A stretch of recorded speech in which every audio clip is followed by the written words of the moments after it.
Tak jauh dari dataran Megiddo, tempat yang oleh kitab Wahyu disebut sebagai Armageddon, para arkeolog menemukan salah satu gereja tertua dan paling mengejutkan dalam sejarah kekristenan. Gereja ini diperkirakan berdiri pada masa ketika kekristenan masih ilegal di Kekaisaran Romawi.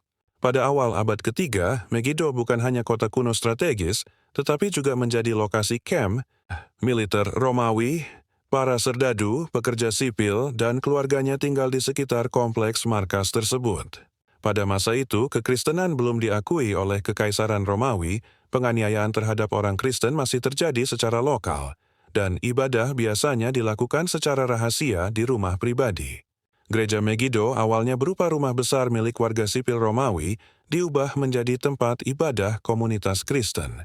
Ciri khasnya adalah ruang ibadah berbentuk aula persegi tanpa altar permanen.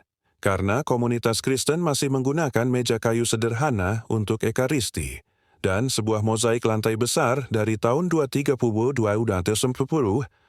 dalam mozaik lantai ditemukan 3 inskripsi Yunani yang menyebut nama-nama donatur gereja. Tertulis nama Gaianus, seorang senturion, yang menyumbang uang untuk membangun ruang doa. Ini bukti seorang tentara Romawi sudah menjadi Kristen di awal abad ketiga. Inskripsi lain berbunyi, Akeptus, seorang wanita yang takut akan Tuhan, mempersembahkan meja ini kepada Allah Yesus Kristus. Ini adalah bukti tertulis paling awal menyebut Allah Yesus Kristus dalam konteks gereja formal. Donatur lain bernama Prudence memberikan dana untuk pembuatan mozaik.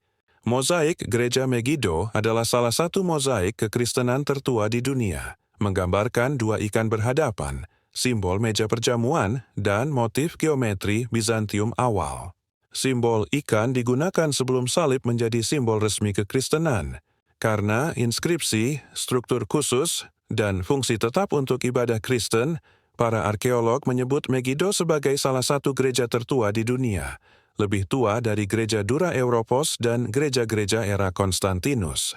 Pada abad ketiga hingga keempat, gereja kecil ini kemungkinan ditinggalkan dan tertimbun oleh pembangunan kamp militer berikutnya, hilang selama lebih dari 1.700 tahun. Pada tahun 2005, saat pembangunan penjara Megiddo direncanakan diperluas, para arkeolog menemukan kembali mozaik besar, 3 inskripsi Yunani, dan sisa-sisa rumah Romawi yang diubah menjadi gereja.